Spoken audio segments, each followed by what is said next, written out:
Welcome everyone to Zoom breakout rooms and recording. I have met most of you, I think, but just in case you don't know me, I'm Bonnie Powers. I work in academic technology, which is a university-wide department. We support all the faculty and academic staff across all the campuses and online programs. My role is primarily to answer the support requests that come into the at@antioch.edu email, and to train and support people on Zoom and Sakai and anything else that they teach with. So if you're using Google Docs in your classroom or something like that. And anything I can't answer, I usually will advise you to, maybe you have to ask the library about copyright and other issues, or maybe you need the Writing Center or Disability Support Services or the registrar. I've been working at Antioch for more than 10 years now in at least 4 different positions. So I'm really familiar with the whole process that students have to go through from my time in admissions, student services, registrar, and as the web developer that I was for the Antioch New England website for 10 years. So let's get started with our settings. I'm going to share my screen. And what's key to set up for both recording and breakout rooms is making sure your settings are set correctly. When you're in the Zoom website, once you've signed in and you can see your profile up here, if you click settings on the left, there are 3 tabs for settings: meeting settings, recording settings, and telephone. We're going to look at the meeting settings and recording settings. I don't change anything under the telephone settings. So primarily in the meeting settings, you want to make sure that you have turned on breakout rooms and that you have turned on your ability to pre-assign breakout rooms. By default, those should be on. I'm going to use Control F, which you'll see pops up a find box, and I'm just going to look for the word breakout rooms because this page is really long. And you'll see it jumps me down to the first instance. And you'll see that my breakout rooms are turned on, the button is blue, and I've checked off this box that says allow host to assign participants to breakout room when scheduling. That means that if you're the host in your meeting, you will have the breakout rooms button, and if you set up your meeting in advance, you'll have the opportunity to set up your breakout rooms in advance in the meeting. Those are the 2 things you want to do. And I bet all of you have that set correctly, but it's always a good thing to check because you can't turn them on mid-meeting. As for your recording settings, you have 2 kinds of recording: record to this computer, which is local recording, and cloud recording. So as you can see with local recording, these are turned on by default. You shouldn't have to worry about that. Local recording records a file to your computer. You don't get to choose what the settings are, whether it's looking at your speaker view, your gallery view, or your shared screen. I believe it's automated. If you're sharing your screen, it records your shared screen. When you stop sharing your screen, it records the speaker view. But you don't have any settings to change that. And there's no way to get a transcript or save the chat with that video on the local recording. So to me, that local recording is really of limited use. If you just need the video component of your course, you can get it. So I almost always use cloud recording. And you'll see right here, I've selected 2 types of recording. I am doing a recording of both the active speaker and the shared screen. That means the screen that I'm sharing will be there and my head will be in the upper right corner, or whoever's speaking, their face will be in the upper right corner. I am also recording using this button, just the shared screen by itself without my head up in the corner. And that's because I often share screens that have small text or little checkboxes. And when your head's up in the corner, it makes the big screen share video a little bit smaller. So I want people to be able to really see what I'm doing with my mouse. It's less important that they can see my talking head in the corner. And this is the one that I usually post on YouTube. You'll see I also have checked off save chat messages. Adding a timestamp, totally optional. Recording thumbnails when sharing, this refers to the small little head thumbnail that's in the upper right corner. If you don't check that off, then this record active speaker with shared screen will actually only show the shared screen. You have to make sure that thumbnail is checked.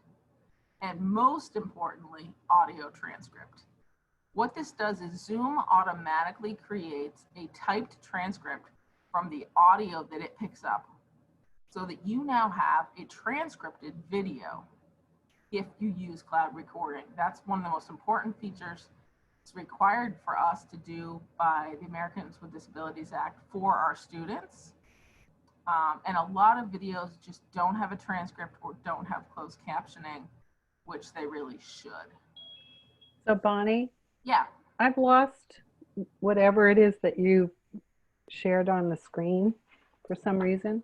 Okay, I think perhaps you minimize the window and it's up in the upper right corner with a arrow pointing out to the box. Bonnie? Yes. If you record time code, is it stuck on there or is there a way to? You don't actually see it in the recording. Oh, okay, great. I'm not sure where it puts it, in fact. Okay, great. Cindy, have you been able to find that little button that maximizes the Zoom screen? Nope. I see a square up there with a little. Oh. All right, so for these checkboxes, if you change anything, it's gonna pop up a save button and you need to make sure that you save it. If you only change these big buttons out on the left or out on the right, they pop up a message that it's automatically saving at the top like this. All right, that automatically saved. But these inner buttons in here require you to hit save if you change them. And you should all have your recording disclaimer turned on. This recording disclaimer is the pop-up box you saw when I hit record on this video that says something like, by continuing in this meeting, you are agreeing to be recorded. Please hit continue or leave meeting. Yeah. Those are your only two options for recording. You cannot, there's no way for a person to say, I want to stay in the meeting, but don't record me. You could do what Cindy did, which to turn off her video, but we do get her voice if she asks a question. So a person could choose not to. And if you have students who are nervous about that, give them that option. Tell them about it in advance before you start the recording and say, if those of you, there may be things that you may not want to say during the recording, and that's fine. You won't be penalized for that. I'd love your participation staying in the course, but feel free to stop your video and mute your microphone and only say things you're comfortable saying on the recording. You won't be penalized. You know, we can talk about those after, or I'll pause the recording for a while so we can talk about issues that you might not want to have in the recording. You might stop your recording after your demonstration or presentation or lecture or whatever you're doing. You don't have to record every minute of the course if you do that. So are there any quick questions on the settings themselves? Shira, go ahead. Oh, me? Bonnie? Shira. Yeah. Bonnie, these settings will stay, correct? So we don't have to keep going in and resetting them for each course? Correct. These are your global recording settings and your global meeting settings. They are the defaults that will be present every time you open a meeting from when you set them forward. So if you had different settings before, or let's say you want different recording settings for tomorrow's meeting, come in here and change them before tomorrow's meeting. And then after you've done that recording, you can change them back to your other settings. Okay, also, thank you. The changes I've made while this meeting has been open do not take effect. So you can't start your meeting, then go set your recording settings and then hit record. You have to restart your meeting after you've hit save in the recording settings for them to take effect. Same is true with meeting settings. If my breakout rooms were off before I started this meeting and I thought to myself, oh, I have to go turn those on, I can turn them on over there, but they will not appear in this window until I stop this meeting and restart it. And that means everybody else would have to rejoin. So if it's your first couple of times in the term teaching, you might want to join your class an hour early for 5 minutes to see if you have all the buttons you need. And then you can close it, and then you know when you start up your class live that you will be ready to go with your recording buttons. So I want to talk about pre-assigning breakout rooms because it's one of the things you usually do before a meeting starts. And you do it here in the online website under my meetings. And you pre-assign breakout rooms for a specific meeting. If you don't pre-assign breakout rooms and they're available to all your meetings. So if I have this Q10 conference planning meeting and we're going to have breakout groups, let's just say the only reason I pre-assign breakout rooms is if I have a lot of people, which is say more than 40, or if I'm going to use the same breakout rooms over and over and over and over again throughout the semester in the meeting. Otherwise, assigning groups in a class of 20 or changing them from week to week, if you're not going to use the same groups every week, there's not a real advantage to pre-assigning them. So let's just say, for example, we have ongoing meetings and then we subdivide into our subcommittees every time we have a big meeting and we let the subcommittees talk. That's when I would create breakout rooms. So I have a question. go ahead.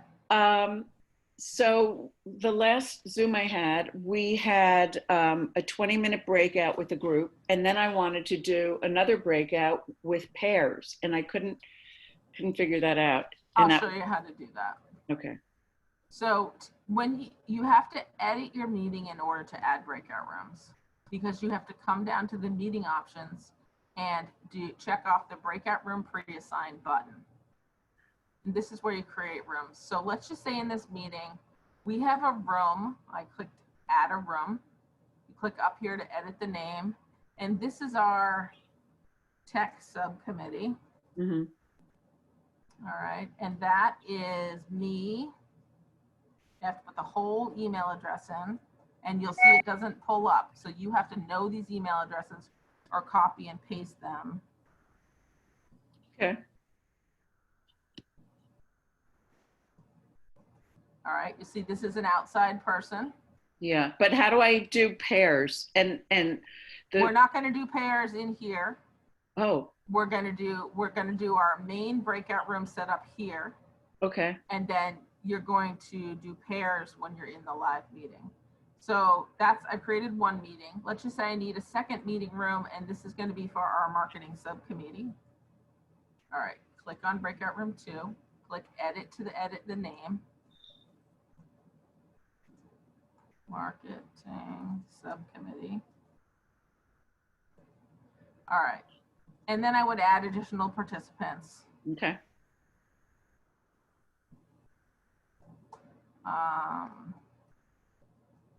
And this would not really be useful except for I'm going to have these meetings over and over, and I'm going to have 4 people in each meeting room, and there's 4 different subcommittees, and so that's when this really comes in handy. When I hit save, you'll see I have 2 breakout rooms, and I save my meeting. Make sure you save your meeting. If you don't save your meeting, all those changes you did saved. Okay, so that is only for that meeting, but I'm in a different meeting. So what I'm going to do now is I'm going to drag my Zoom screen over, and you guys are going to see what I see as the breakout room administrator. All right, so I'm going to close my participants window, and you'll see my menu down here at the bottom. And you're like, oh, I can't see breakout rooms. I can't see breakout rooms. Well, it's going to be here in the More button. Depending on the size of your window, a bunch of buttons get collapsed into this More button. So if you are looking for closed captioning or interpretation and you can't find it, make sure you check your More button and click Breakout Rooms. When you click breakout rooms, and I'm just going to move people's faces out of the way so you can focus on this, you'll see these are my pre-assigned breakout rooms. I have a group A and I have a group 2, and there's nobody in them because I assigned Katie and Jenny and Harold and Patty to these meetings, but they're not in this meeting. So if a person isn't in your meeting, they can't be in a breakout room. You can pre-assign them, and if they don't show up, there's no problem, but they won't appear in the breakout rooms if they're not in the meeting and if they're not signed in. Okay, so let's look and see who signed in today and who is in here as a guest. So Sherry is a guest. We have her name, but Zoom doesn't know that she is sfoos at antioch.edu. So if I had pre-assigned her to a meeting, to a breakout room, she wouldn't automatically pop up. But if I had assigned Crystal and Cindy and Jane and everyone else without that guest icon to a breakout room, they would be pre-assigned to the breakout room. So A, they have to be in your meeting. B, they have to be signed in to Zoom, not just jumping in from a link in an email. They need to sign in first. So you want to encourage your students to sign into Zoom, the Zoom client on their desktop, before they join your meeting, so that all the work that you've put into pre-assigning them is actually useful. Now, that isn't to say you can't have those groups. It's just that when you come in and you look at your pre-assigned breakout rooms, that you will have to manually assign people who aren't assigned. So I'll say, all right, none of my pre-assigned people are in there, but look, here's a list of everybody in my meeting, and I can assign whoever I want to this group, and I can assign anyone else to this other group. All right. Wait, I did show up. How come? You showed up now because you're actually in the meeting. So you can Got it. manually assign people and automatically assign people who are guests. You Okay. can't pre-assign people. Now let's say who are you wanted, guests. can you start a group 3 and show us how to just take some of the people? Right. So this is my pre-assigned setup, a group A and a group 2, and nobody that I put in there was in there. But if I don't like the way this is set up now, I can just recreate all the rooms and I get the new picker box. It says you have 8 participants in, and you get to pick the number of rooms. Let's say I wanted 4 rooms because I want them to be paired up. And I have 2 choices. I can automatically let Zoom assign them to these rooms randomly, or I can manually assign them. So I'm going to show both. But if I automatically assign and I recreate these rooms, you'll see Zoom just creates the 4 basic named rooms and randomly puts 4 people in there. But if I decide, no, I want to create these pairs and I want to manually assign them, and I recreate the rooms, it creates the rooms and leaves them empty until I come in and I say, oh, I want Bonnie and Crystal to be in this one, and then I want Sherry and Shira to be in this one, and I want Jane and Jane to be in this one, because that won't be confusing at all. And then Cindy and Laura can be in that group. You can manually assign them. Now you are doing this all behind the scenes. The students will not see this menu. I am sharing my screen and I have my Zoom menus turned on just so I can train you guys on how to use it. You could be doing this, let's say, while a student was giving a presentation. You could be doing this during a break. As long as people stay in the rooms, you can assign them. Mm-hmm. And then you set up your options, whether you want to automatically move people into breakout rooms. I always say yes. People always need a prompt to be pushed in. I allow them to return to the main session anytime in case I accidentally assign someone to the wrong room, or they need to pop out and ask me a question or something like that. You can set them to automatically close after some time, which I usually don't. I usually decide when to manually close them based on me popping into the meetings. Do you guys need more time?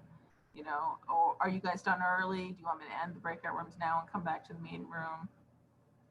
You have this, if you do assign them, you can get a notification when the time is up, so it pops up on your screen. And that just means that you find out, but they don't hear that. Right, they will all get the message.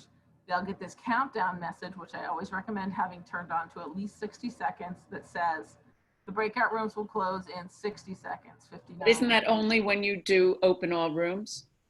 I mean, close So rooms. yes, So we're notify setting me when the time is up. Only I get that message, right? this is only you, and only if Okay. you close it automatically. If Mhm. you aren't closing the rooms automatically, you will just, if you're in a room, you'll get the countdown timer.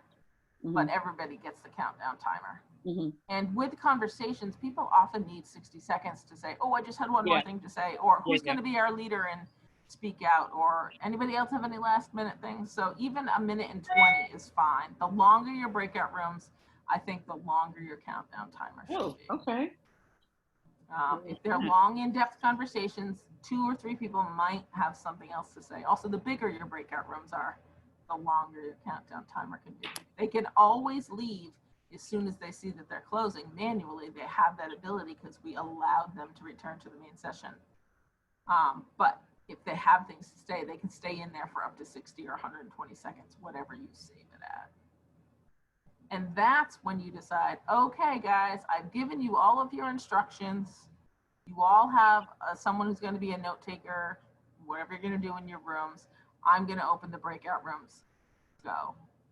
Now, I'm not going to do that because right now, I want you guys to continue to see the administrator view. And I'm going to manually assign people to one room. And the only person I'm going to assign is my phone. That's my phone. I'm logged in here twice. You see my photo down below and my video up top. So I'm just going to assign that user and I'm going to open the rooms so that you guys can see what the host sees. And this is what the host sees. It says Bonnie Powers is a green dot. That means she moved into her room. If she was a white dot, it would mean that they declined to stay in that room or haven't moved into the room yet. And these people are unassigned. If I then wanted to push someone in, I can assign them to an existing breakout room, or I can just leave them here to talk. The main room can be a breakout room too.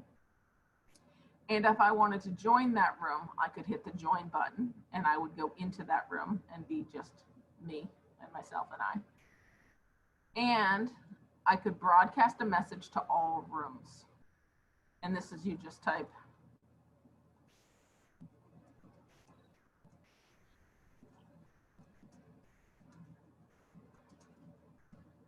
all right, whatever you type and you hit broadcast, it will appear in all of the rooms. That is the only way for you to communicate with all of the rooms. Okay. If you were screen sharing before you opened those rooms, nobody can see that anymore. If you were using a whiteboard before you joined those rooms, nobody can see that anymore. Only people in the main room will continue to see what you're sharing or doing in the main room. Okay. The one thing that everybody takes with them is their chat history. Anything we've been chatting amongst ourselves with in the chat will go with you to your breakout room. All the public chats that went to everyone and all the private chats that went to only to you. So if you say to students, I want you to use this Google Doc to take notes, before you send them in breakout rooms, put the link to the Google Doc in the chat because that chat will come with them. One of them can be the leader and share their screen, and they can open that shared Google Doc and they can take notes as a group. All right, so questions about pre-assigning breakout rooms, opening breakout room settings. I think I got it. Go ahead, Crystal.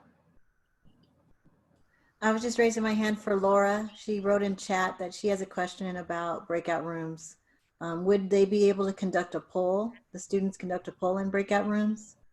The students do not have the polling button, only the instructor does. So if the instructor moved into a breakout room with those students, they could poll those students, but not everyone. I believe, at least that was true the last time I tried it. Why don't I put everybody into breakout rooms and I will try to run a poll and see if you guys can see them. If you don't, what I'll do is I'll jump into a breakout room and I will try to do a poll within the breakout room just to test the functionality to see if they changed it. I've recently got an update to version 5.1.2, so that may be some new functionality they've added. So I'm going to close the rooms. We have to wait 60 seconds because I had a 60-second timer set.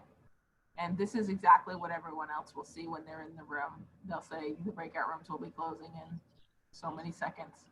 And there will be a button at the bottom right that says leave, where you can choose to leave the breakout room or leave the entire meeting.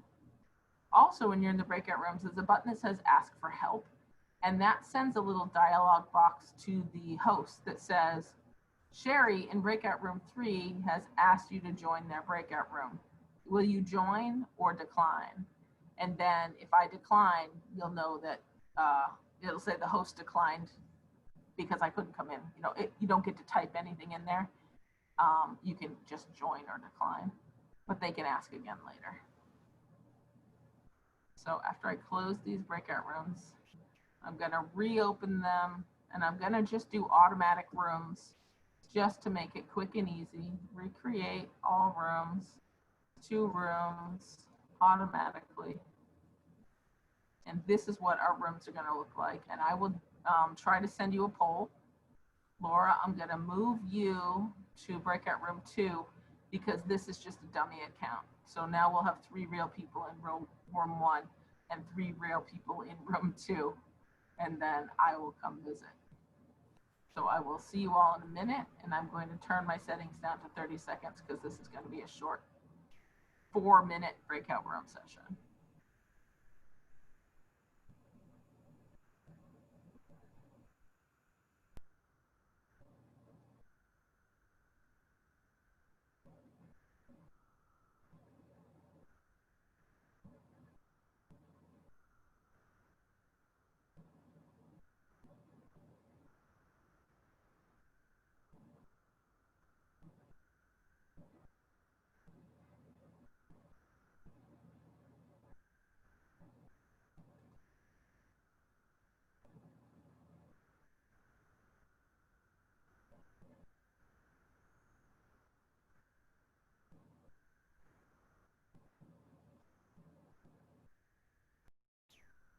Okay, so we're all coming back from our breakout rooms, and I'm not sharing my screen at the moment, but I will reshare it again in a second.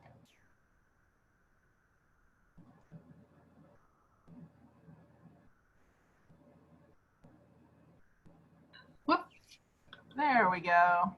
You know, Bonnie, that was really helpful to have that experience. That helps me more than listening to directions. Absolutely. And Yeah. in fact, what we often have is a practice session. So you can come in. Everybody wants to practice. We give Shira a turn to break everybody out in breakout rooms. We give Laura a turn. Anybody who wants a turn can take a turn actually being the host. So, all right. So that's breakout rooms. And I do want to, we still have time for practice at the end of the session if anybody wants to try it. Jane has a question. Go ahead, Jane. You had said when we were in the breakout rooms, it had pretty much all the same capabilities as a regular Zoom session. So who can control that if all the participants, none of them are the host? So exactly. So the participants they do not get additional control to anything. I have sharing turned on so that anyone can share. yeah. So when you go into the breakout rooms, anyone can share. You can't manage the breakout rooms because you're not the host from within the breakout rooms. We can't do polls in the breakout rooms or if everybody is in a breakout room. But Okay. you can chat, you can screen share, like if closed captioning were on or if there were an interpreter, all those things would still be on. You can stop your video, you can manage your mic. All the things that you had access to do before, you have access to do in the breakout rooms. If you're the host, you have access to jump into the breakout rooms and leave the breakout rooms, but you still can't do polling. So I guess polling is the exception to what you can't do in a breakout room that you can do in the main room. Okay, And thank still you. not the co-host. The co-host cannot manage breakout rooms. We've asked Zoom, and maybe in future versions, let me see. Crystal, I'm gonna make you a co-host. You don't have the breakout rooms button in your more button now, do you? I don't see the breakout button anymore. Oh. I just am able to stop recording, but I don't see the breakout. Okay. Great. So this is one thing we've been asking for because people want to talk and lead their meeting and they want someone else to be managing the breakout rooms to set them up before they say, okay, everybody go into breakout rooms. but right now the co-host doesn't have permission to do that. So we'll keep asking and we'll keep checking in future versions to see if that's something they add. All right, so the recording you've seen is pretty straightforward. I'll share my screen so that you can see. Share screen 3, and I'll move this over here. You'll see my recording button has been bundled into my More. I am currently recording, so I have pause recording or stop recording. If I close my participants window and my chat window, and I have this whole sidebar available to me, you'll see the pause recording and stop recording buttons go on here. If we hadn't started recording, this would be a round button. And when you clicked it, it would say record to the cloud or record to this computer. Does anybody remember when would you record to the cloud and when would you record to the computer?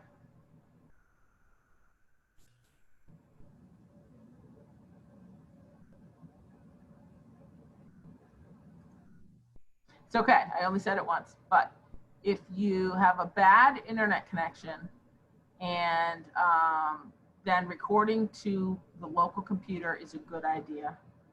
Always, any other time, record to the cloud because you get a bunch of additional features. You get to control what you record. You get to add the chat to the recording. You can record audio transcript, and you have all those other features in cloud recording. Plus, Zoom hosts it for you and sends you the link and says, here's your recording. Send this link to the people who you want to be able to see it. And it's easy. If you download your recording or you do it on the local computer, all you have is a file. You haven't put that on a host anywhere where anybody else can view it. It would only be for you or only for the person you allowed to record. And lastly, if you have a student, perhaps a student with disabilities who might need to record, you have to give them explicit permission in the meeting to do that. By opening participants and under More, you can allow record. You have to do it one student at a time. We recommend that you record it and send students the link to the recording. But if for some reason you had to, or let's say you had a one-on-one meeting with a student and they wanted to record it so they could replay it later, you would just have to give them permission to record it. Or if you're meeting and they are hosting the meeting because they've invited you to their Zoom meeting, then they will have the ability to record it. And then Jane, I think it was you who asked, how do we view our recordings after they're made? Here in Zoom, when I log into Zoom on the website, sign into my account, you have a recording button on the left bar. This shows you all of your recordings with the room name and the date and time they were recorded. You'll see I am actively recording right now, and even if I had stopped our recording, this one would still say processing until after I end our meeting and I wait for Zoom to finish processing the video and the transcript. Here's one I did a few days ago. You'll see I have a video of the shared screen with the speaker view, and I'll show you what that looks like. I'm gonna let it play. I'm just gonna pause it. So shared screen, and then your speaker view takes up a little bit of corner. And it's not a big deal on a slide when your slide is big, but if you have very small things on the screen, getting rid of this strip lets this whole part be bigger. So I also recorded this shared screen without the speaker view. And you'll see it's the whole screen. And when you're playing it in Zoom, you have the audio transcript and the chat messages if you recorded them side by side with the video. But it's not closed captioned. That is to say, the words aren't running across the bottom screen as the slides play. The user has to scroll along and keep up with you and figure out where you are. It will be highlighted where you are in the video if you play it. You also have the transcript file, which it's called a .vtt file. It's a text file. You can open it up with any text editor, Microsoft Word, Notepad, something like that. And it has a timed transcript. It looks just like the transcript that was on the side of your screen. It looks just like this. It has a long date and time and then some text. A long date and time and some text. And you have the chat file if you had checked off save the chat file. And what I do is I come in here and I download this file using this download button. I download this file, and then I go into my YouTube account and I upload it to YouTube. And the reason I upload it to YouTube is at least two good reasons. One, YouTube will keep it there forever. The recording only stays in Zoom for 240 days. So if you want to use it for this fall and then you want to use it again next fall, you need to download it off of Zoom before the 240 days runs out and host it somewhere else. Or at least save it to your computer so you can host it somewhere else if you need it. Also, you can give it a decent name, because right now the only way to find your recordings in Zoom is by date. Like, I can't name this, oh, Bonnie's workshop on breakout rooms and Zoom recording. I have to know that it happened on July 21st, and I have to come back and find this recording. And as you can see, I have 72 total recordings. A bunch of them are just test recordings, this one. So using this button up here, you upload a video. I'm not really going to go through the process because it will hang my Zoom if I'm uploading a big video. But you drop your video here. I have a whole video on how to do this. It'll ask you, do you want to upload a transcript? Yes, you upload the transcript. You have the option to make a pretty home screen. So you can just make a picture of your slide like mine have here. And you can decide if it's public or if it's private or if it's unlisted. So you have a few options. But that's all you really have to do to get it on Zoom. On YouTube. The first time you do your YouTube account, you need to verify your account so that you can put up a video longer than 15 minutes. But there is a tutorial under their help up here. Here you go, help. I just type in verify. And then there's a 3-step little edit. Verify my account.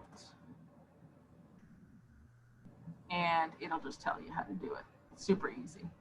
Just make sure that it sends you an email with a code and you have to type in the code to say, yes, I am who I said I am.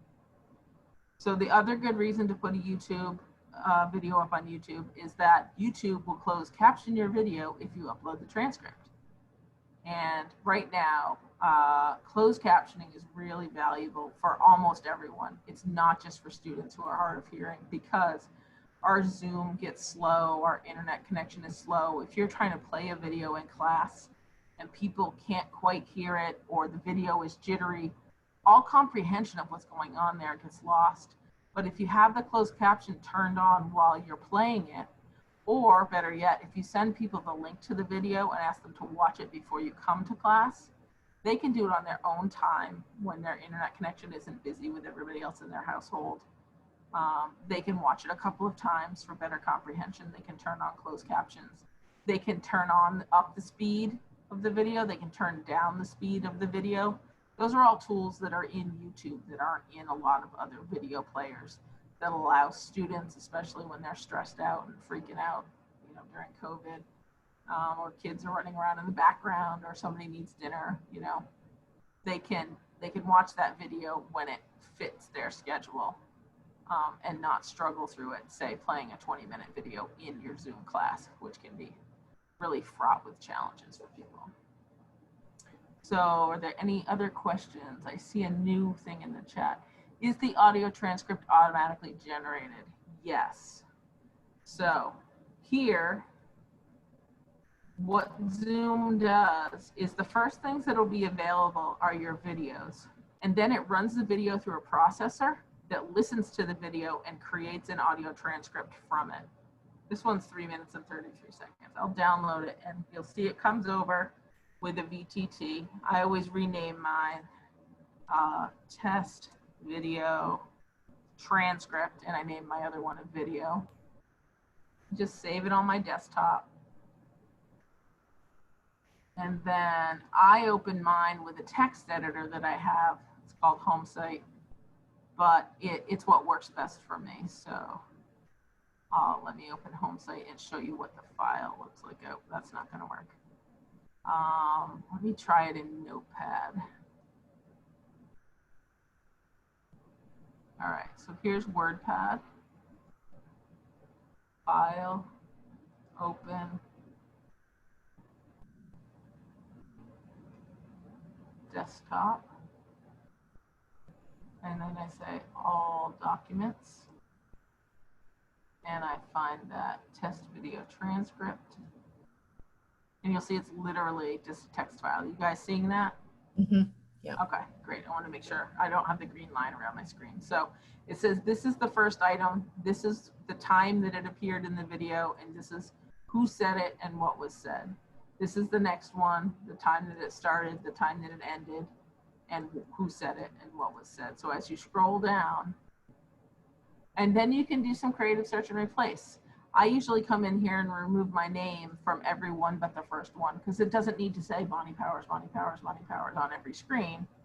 I just remove all of those and leave the first one, and then they'll know if there's no name on it, Bonnie said it, and if one of the other students may have spoke up, then it would say their name based on what you have in your name field in Zoom.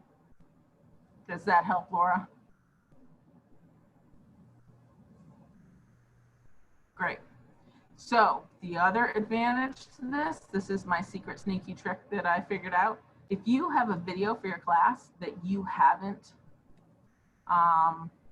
doesn't have closed captioning, you can play it in Zoom, share your screen, make sure your audio is turned on, record it, but don't say anything, or just set your headset aside and let it run through the video.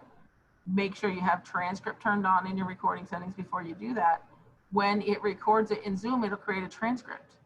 And then you can match the video of the video with that transcript. Or at the very least, you can supply your students with the transcript to someone's external YouTube video if it wasn't closed captioned in YouTube or in any video system.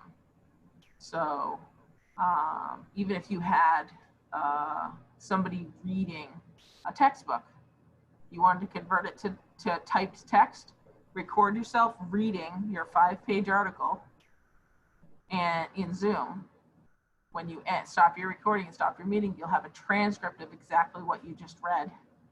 And it is 98% accurate.